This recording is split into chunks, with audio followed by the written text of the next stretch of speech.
సభకు నమస్కారం. శృంగేరిపీఠం ఆస్థాన పండితులు డాక్టర్ బాచంపల్లి సంతోష్ కుమార్ శాస్త్రి గారు, పుస్తక రచయిత శ్రీ కొమండూరు శశికిరణాచారి, ఎంఎస్కో విజయ్ కుమార్ గారు, శ్రీ చంద్రశేఖర్ రెడ్డి గారు సంపాదకులు, ఈ కార్యక్రమానికి హాజరైన తెలుగు భాషాభిమానులు, అధికారులు అందరికీ పేరు పేరున నా అభినందనలు, శుభాకాంక్షలు. మనం రామాయణం గురించి అద్భుతమైన ప్రసంగాన్ని మనం ఇంతకుముందే విన్నాం. ఈ సంతోష్ కుమార్ శాస్త్రి గారు చాలా చక్కగా ఈ సాయం సంధ్య సమయంలో మనందరికీ విందుల విందుగా మార్గాన్ని చూపించే రామాయణం మార్గ ప్రాశస్త్యాన్ని గురించి చాలా చక్కగా వివరించారు. శశికిరణ్ గారు రాసిన ఈ పద్య రామాయణం పుస్తకాన్ని ఆవిష్కరించడం ఎంతో ఆనందంగా ఉంది. ఇది రాముడి గాథకు సంబంధించిన పుస్తకం కావడం నా ఆనందానికి ఒక కారణమైతే, ఒక యువకుడు పద్య రూపంలో రామాయణాన్ని అందించడం మరొక కారణం. ఈనాటి చాలామంది యువకులకు రామాయణాన్ని గురించి తెలవదు. ఆ చదివేంటి ఆసక్తిని, అనురక్తిని, అవకాశాన్ని కూడా మన పెద్దలు, మన సమాజం అనుకున్నంతగా అందించలేదు. రామాయణం అంటే రాముడి కథ కాదు, ఒక మనిషి కథ. రాముడు ఇందాక వారు చెప్పినట్టుగా ఎలాంటి మహిమలు చూపించలేదు. ఒక మనిషిగా పుట్టి, మనిషిగానే జీవించి, మనిషి ఎలా బతకాలి అనే విషయాన్ని దిశానిర్దేశం చేసిన మహనీయుడు శ్రీరామచంద్రుడు. అందుకే మాతా రామో మత్పిత రామచంద్ర అనేది భారతీయ గుండె లోతుల్లో నుంచి పెదుపుకే మాట. నా తల్లి రాముడు, నా తండ్రి రాముడు, నా సోదరుడు రాముడు, నా స్నేహితుడు రాముడు, దయా సముద్రుడైన శ్రీరాముడే నా సర్వస్వం. రాముణ్ణి తప్ప మరో దేవుణ్ణి నేను ఎరగను అంటూ యావత్తు భారత జాతి శ్రీరాముని సుగుణాలను గుండెల్లో గుడికట్టి అర్చిస్తుంది. శ్రీరామచంద్రుని ఎప్పుడు తలుచుకుంటూ ఉంటాం. ఒక మనిషి జీవితంలో ఎన్ని ఘట్టాలు ఉంటాయో అన్ని సందర్భాల్లో ఎలా వ్యవహరించాలో శ్రీరాముడి కథ మనకు చెప్తుంది. మనిషి జీవితంలో ఎన్ని రకాల అనుబంధాలు ఉంటాయో వారితో ఎలా వ్యవహరించాలో శ్రీరామచంద్రుడి యొక్క జీవితం వివరిస్తుంది. భారతీయ కుటుంబ వ్యవస్థకు ప్రతిబింబంగా, పితృవాక్ పరిపాలకుడుగా, సత్యవాక్ పరిపాలకుడుగా, ఏకపత్ని వ్రతుడుగా, ఆదర్శ పరిపాలకుడుగా, సోదరులకు, నమ్మిన వారికి ఆప్యాయతను పంచినవాడిగా, ఆదర్శమైన జీవితాన్ని ఆయన మనందరి ముందు ఉంచాడు. ఎన్ని కష్టాలు ఎదురైనా ధర్మాన్ని మాత్రమే పాటిస్తూ ప్రతి అడుగులో ఆదర్శవంతమైన జీవితాన్ని గడిపిన పురుషోత్తముడు శ్రీరామచంద్రుడు. అందుకే రాముడు అంటే దైవస్వరూపుడని అనుకుంటారు. దైవస్వరూపుడని అంగీకరించకపోయినా దేవుడు ఉన్నాడా లేదని ఆ తర్కంలోకి మనం పోకపోయినా శ్రీరామచంద్రుడు ఆదర్శప్రాయుడు. దాంట్లో ఎవరికి అనుమానం ఉండాల్సిన అవసరం లేదు. ఈ శ్రీరామచంద్రుడి యొక్క జీవితం నుంచి యువత స్ఫూర్తిని పొందాలి. అసలు మన దేశంలో, భారతదేశంలో మన పాఠ్యపుస్తకాల్లో రామాయణం ఉండాలి. అది ఒక మహాకావ్యం, అద్భుతమైనది. రాముడికి మతంతో సంబంధం లేదు. ఇది మత గ్రంథం అనేవాడు వాడికి ఎతి మతం బాగా పట్టిందని నా ఉద్దేశం. మామూలుగా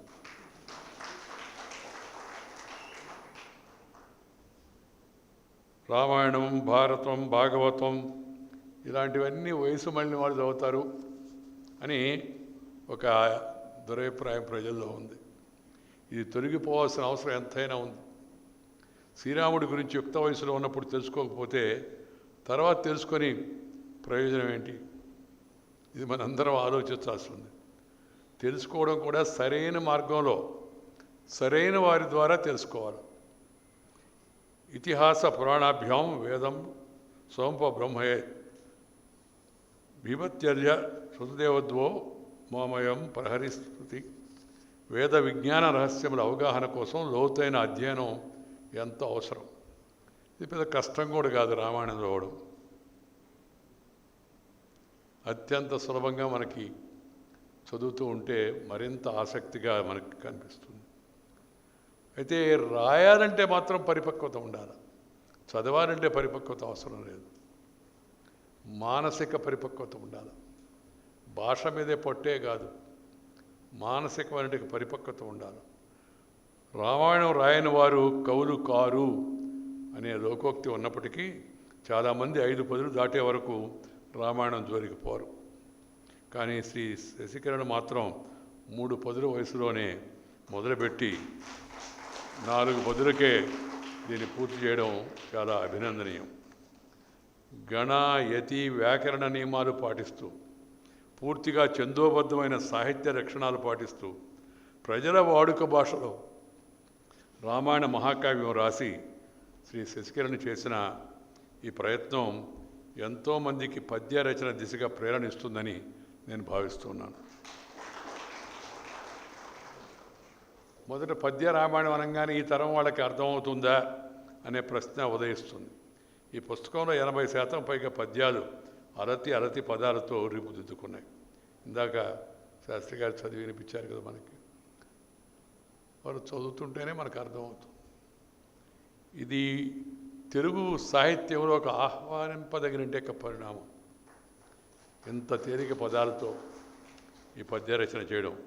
ఓ పద్యంలో శ్రీ శశికిరణ్ చెప్పినట్టు సీతారాముల చరితం పాతదైనా కొత్తదనం పలికించగాన్ జాతికి జీవము గాదా నీతులైన చేతలైన నిజమును ఎరుగన్.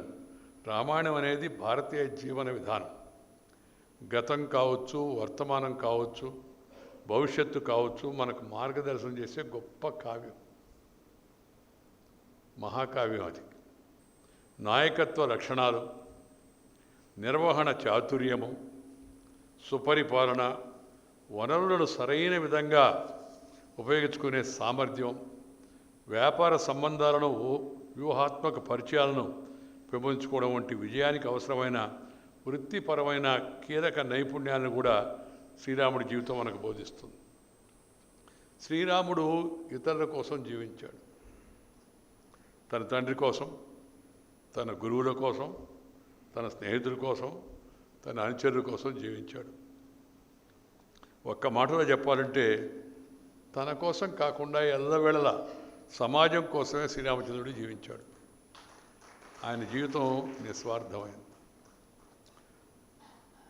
ఈ మూర్తి భవించిన ధర్మమే శ్రీరాముడు. మానవ మాతృడిగా మనుషుల జీవితకాలంలో ఎదురయ్యే ఆటుపోట్లను తట్టుకుంటూ సుఖ దుఃఖాల అనుభూతులను పొందుతూ ఒక ఆదర్శమయ జీవితాన్ని ఎలా సాగించాలో అని శ్రీరామచంద్రుడు మనకు బోధించాడు. అందుకే అది ప్రతి ఒక్కరూ తప్పనిసరిగా చదవదగిన కావ్యం, చదవాల్సిన కావ్యం అని చెప్పని నేను ఇందాక చెప్పాను. భారత జాతికి, ఆ మాటకు వస్తే సమస్త మానవాళికి ఇదే ప్రేరణ, ఆదర్శం కావాలి.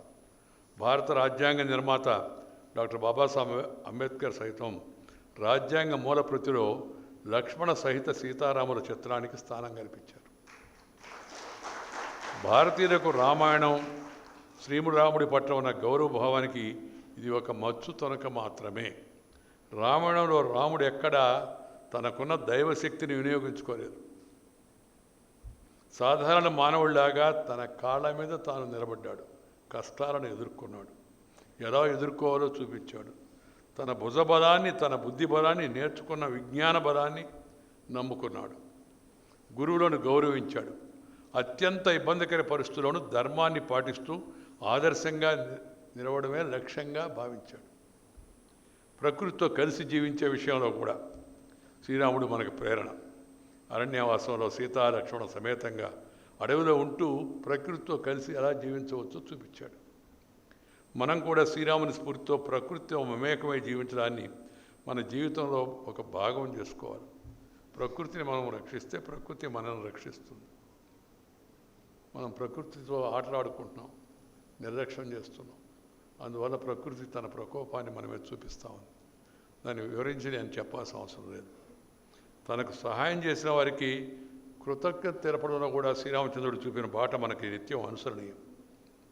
సీతాన్వేషణకు వెళుతున్న సమయంలో కొన ఊపిరితో తారసపడి సీత జాడ తెలిపి ప్రాణాలు వదిలిన పక్షిరాజు జటాయువుకు అంతిమ సంస్కారాలు నిర్వహించి తన కృతజ్ఞతా భావాన్ని శ్రీరామచంద్రుడు ప్రదర్శించాడు.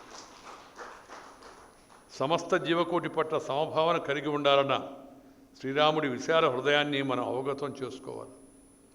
మనం కూడా సమాజంలోని తోటి వారి పట్ల కృతజ్ఞతాభావంతో ఉండాలని రామాయణం బోధిస్తుంది. ప్రతి ఒక్కరం కూడా సమస్త జీవుల పట్ల కృతజ్ఞతాభావంతో ఉండాల్సిన అవసరం. మాతృభూమిపై రాముడికి ఉన్న ప్రేమను, ఆయన దేశభక్తిని వర్ణించడానికి మాటలు చాలు.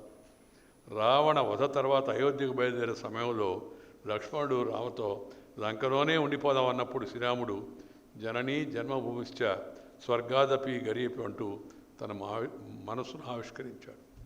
జన్మభూమి యొక్క గొప్పతనాన్ని చాలా చక్కగా రామాయణం మనకి బోధిస్తుంది. సువర్ణమయమైనప్పటికీ లంకానగరంలో ఉండడం నాకు రుచించదు.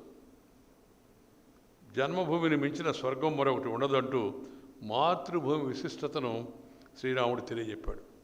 నేను అందుకే ఎప్పుడు చెప్తుంటాను, మాతృమూర్తిని, అమ్మను, జన్మనిచ్చిన అమ్మను, మాతృభూమిని, మాతృదేశాన్ని, మాతృభాషను మర్చిపోయినవాడు మానవుడే కాదు అని చెప్పాను. శ్రీరామచంద్రుడే ఆ రోజు స్వయంగా ఈ జన్మభూమిని మించిన స్వర్గం మరొకటి లేదని చెప్పాడు. ఉపాధి అవకాశాల కోసం ఎంత ముందుకు వెళ్ళినా, ఎంత ఎత్తుకు ఎదిగినా, నీకు జన్మనిచ్చిన దేశాన్ని సుసంపన్నం సుభిక్షం చేసుకోవడానికి నీ బాధ్యతను సక్రమంగా నిర్వర్తించాలన్న సందేశాన్ని రామావతారం మనకు బోధిస్తుంది. సమృద్ధమైన సశక్తమైన దేశ నిర్మాణం ప్రతి ఒక్కరి బాధ్యతను మన దేశాన్ని ప్రేమించిన పౌరుడిగా రాముడు ఈ దేశానికి సందేశం ఇచ్చాడు. దేశం అంటే మట్టి కాదో మనుషులు అని చెప్పారు. మనుషుల యొక్క క్షేమం, సంక్షేమం, వాళ్ళ సంతోషం, వాళ్ళ ఆనందం కోసం ప్రతి ఒక్కరూ, ముఖ్యంగా పాలకులు కృషి చేయాలి. వాళ్ళ పైశాచిక ఆనందాని కోసం కాదు, ప్రజల యొక్క ఆనందం కోసం ప్రతి ఒక్కరూ కృషి చేస్తే అప్పుడు అతనే లేకపోతే ఆమె ఆదర్శ పరిపాలకురాలు అనిపిస్తుంది. జాతి వర్ణ వివక్ష లేని సమాజ నిర్మాణానికి రాముడే మనకు ఆదర్శనం. గుహుడితో స్నేహం, హనుమంతుడి పట్ల ఆప్యాయత, శబరి ఆతిథ్యాన్ని స్వీకరించిన సందర్భాల నుంచి రాముడు అందరినీ సమానంగా చూడాలా. ఇవన్నీ కృత్రిమమైనవి. కులము కూడుబెట్టదు, గుణము కూడుబెడుతుంది, మనకు మంచి భవిష్యత్తును కలిగిస్తుంది. దురదృష్టవశాత్తు ఈ సమాజంలో వచ్చిన కొన్ని చెడుపోకల్లో ఒకటి ఈ కులతత్వం. అది మరింతగా పెట్టలేకపోతుంది రాజకీయం దాంట్లో ప్రవేశించడం అన్నవాళ్ళు. వాళ్ళకి ఎవరికి కులాన్ని బాగు చేద్దామని ఉద్దేశం లేదు. కులం పేరుతో తాము బాగుపడదాము, ఓటు తెచ్చుకుందామని. ప్రజలందరూ ఈ విషయాన్ని గమనించాలి. కులము కోసము కాక తన కోసం. అందుకని కులము కన్నా గుణము మిన్నా అనే విషయాన్ని ప్రతి ఒక్కరూ గుర్తించాలి. నేటి సమాజంలో నెలకొన్న మధ్యలో వచ్చిన ఈ కులమత భేదాలు, వైషమ్యాలు పక్కన పెట్టి అవి మధ్యలోనే అంతరించిపోయేట్టుగా మన అందరం కాపాడుకోవడం ద్వారానే మన సాహిత్యాన్ని, తద్వారా మన సంస్కృతిని కాపాడుకోవచ్చని నేను ఎప్పుడు చెప్తూ ఉంటాను. మన భాషతో పాటు తెలుగువారికి మాత్రమే ప్రత్యేకమైన పద్యాన్ని ఆదరించాలి. భాష భోజనం అయితే పద్యం విందు భోజనం లాంటిది. అది గుర్తుపెట్టుకోవాలి, అలవాటు చేసుకోవాలి. పాత రోజుల్లో అన్ని పద్యాల ద్వారా నడిచేవి. గ్రామాల్లో నాటకాలు వేసేవాళ్ళు. ఆ నాటకాల్లో పద్యాలు పాడుతూ ఉంటే ఒక్క దిప్పుకోకుండా ఆ రాగాలు ఆలాపిస్తూ ఉంటే ఎంత ఆనందంగా ఉండేది. ఇప్పుడు మనం చూస్తున్నాం, పద్యము లేదు, గద్యము లేదు, మిగతాదంతా మద్యము ఏరులై పారినట్టుగా ఇవాళ మన జీవితంలో కొంతమంది ఆ ప్రభావాన్ని చూపిస్తూ ఉన్నారు. మన సాహిత్య వారసత్వాన్ని మనం కాపాడుకోవాలి, కొనసాగించాలి. ఇలాంటి పుస్తక పఠనాల ద్వారానే ఇది మొదలు కావాలి. అప్పుడే మన భాషా సంస్కృతులు ముందు తరాలకు మరింత చేరువవుతాయి. తెలుగువారికి సొంతమైన పద్య ప్రక్రియలో సామాన్యులకు కూడా అర్థమయ్యే రీతిలో రామాయణాన్ని రచించిన శ్రీ శశికిరణకు, ఈ పుస్తకాన్ని ప్రచురించిన ఎంఎస్కో విజయకుమార్కు అభినందనలు తెలియజేస్తూ యువ రచయితల నుంచి ఇలాంటి మరిన్ని ప్రయత్నాలు జరగాలని ఆకాంక్షిస్తున్నాను. ఒక్క విషయం నేను రామాయణం నుంచి మనం నేర్చుకోవాల్సింది, హక్కులను పొందడం కంటే ముందు మనం బాధ్యతలు సక్రమంగా నిర్వర్తించాలా అని బోధించిన మర్యాద పురుషోత్తముడు శ్రీరామచంద్రుడు. We are all concerned about our rights, but we never remember, we never practice, promote our responsibilities. Rights are well protected when responsibilities are performed well by everyone. ప్రతి ఒక్కరు తమ బాధ్యతను గుర్తుపెట్టుకొని తమ బాధ్యతను నిర్వర్తిస్తే అందరి హక్కులు రక్షించబడతాయి. ఇది చాలా అవసరం. ముఖ్యంగా మన రాజ్యాంగంలో కూడా హక్కులు వాటిని నిర్వచించారు. బాధ్యతల గురించి కూడా చెప్పారు మర్యాదగా, మన పద్ధతే కదా అందరూ భావిస్తారని. కానీ బాధ్యతలను కూడా బహుశా రాజ్యాంగంలో ప్రాథమికమైన వీటిగా చేర్చి వాటి అమలు కోసం చర్యలు తీసుకోవాల్సిన పరిస్థితి చట్టాలు ఉన్నాయి. పద్ధతిగా వెళ్ళాలి, వన్ ట్రాఫిక్ ఇతరులకు ఇబ్బంది కలిగించకూడదు, ఎవరిపైన అత్యాచారం చేయకూడదు. ఈ బాధ్యతలు ఇవే కాకుండా సామాజిక బాధ్యతలు, సివిక్ సెన్స్ లాంటివి, లేదా ప్రకృతి పట్ల మన బాధ్యత, ఇవన్నీ కూడా ప్రతి ఒక్కరూ నిర్వర్తించడం చాలా అవసరం. అప్పుడే మన హక్కులన్నీ కూడా గట్టిగా రక్షించబడతాయని నేను భావిస్తున్నాను. మర్యాద పురుషుడైన శ్రీరామచంద్రుడి యొక్క జీవితంలో ఇది మనకు చాలా స్పష్టంగా కనబడుతుంది. అందుకే ఆయన మనకు ఆదర్శప్రాయుడయ్యాడు. రాముడు ఏకపత్ని వృతుడు, సత్యవాక్ పరిపాలకుడు, పితృవాక్ పరిపాలకుడు, ఆదర్శ పరిపాలకుడు. అందుకే మహాత్మా గాంధీ సైతం రామరాజ్యం కావాలన్నాడు. రామరాజ్యం అంటే ఆదర్శం. ఆకలి దప్పులు లేని, అసమానతలు లేని, వివక్షత లేని, అత్యాచారాలు లేని సమాజం రామరాజ్యంలోనే సాధ్యమవుతుందని భావించి మహాత్మా గాంధీ రామరాజ్యం కావాలన్నాడు. దురదృష్టవశాత్తు క్రమేపీ మన వాళ్ళు రామరాజ్యం అంటే ఎవరు అనుకుంటారేమో, ఓట్లు పోతాయేమో, ఎంత భావ దరిద్రమో, సాంస్కృతిక దరిద్రమో. ఓటుకి దీనికి సంబంధం ఏంటి? మత గ్రంథం కాదు రామాయణం, అదొక జీవన సత్యము. దాన్ని ఆచరించి చూపుతున్న యొక్క మహనీయుడి యొక్క జీవితం అది.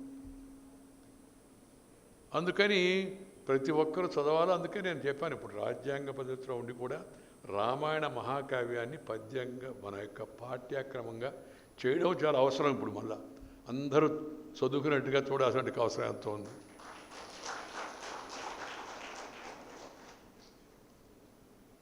ఈరోజు ఈ సంధ్యా సమయంలో ఈ చక్కని పుస్తకాన్ని తీసుకొచ్చిన శశికిరణాచారి ఈ ఆహ్వానం నేను వెంటనే ఎందుకు అంగీకరించానంటే, ఒకటి రామాయణం, రెండు దాన్ని పద్య రూపంలో తీసుకురావడం చాలా నిజంగా గొప్ప విషయం.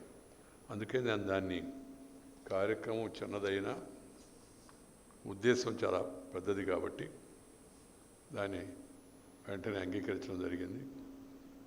ఎంతసేపు విన్నా ఎంతసేపు అయినా రామాయణాన్ని గురించి మాట్లాడవచ్చు. ఇందాక వారు శాస్త్రి గారి ప్రసంగం విన్నాం కదా మనం. ఎంతసేపు అయినా మాట్లాడుతున్నా ఇంకా ఇంకా ఇంకా ఇంకా విందాము అని అనిపించే యొక్క మహాకావ్యం అది. కాబట్టి రాజకీయ నాయకులు, రచయితలు, కవులు, పండితులు రామాయణాన్ని అర్థం చేసుకొని అధ్యయనం చేయడమే కాకుండా దాన్ని అందరికీ అందించే పని అందరూ చేపట్టాల్సిన అవసరం అంతా కూడా ఉంది. పత్రికల్లో కూడా ప్రతిరోజు ఒక వాక్యం రామాయణం నుంచి, కొంతమంది భగవద్గీత నుంచి వస్తుంటారు. రామాయణం నుంచి కూడా ఒక వాక్యాన్ని జోడిస్తే ప్రస్తుతం ఈ కాలంలో అది మరింత ఉపయుక్తంగా ఉంటుందని నేను భావిస్తూ మీ అందరికీ శుభాకాంక్షలు తెలియజేస్తూ మీ దగ్గర సెలవు తీసుకుంటున్నాను. నమస్కారం.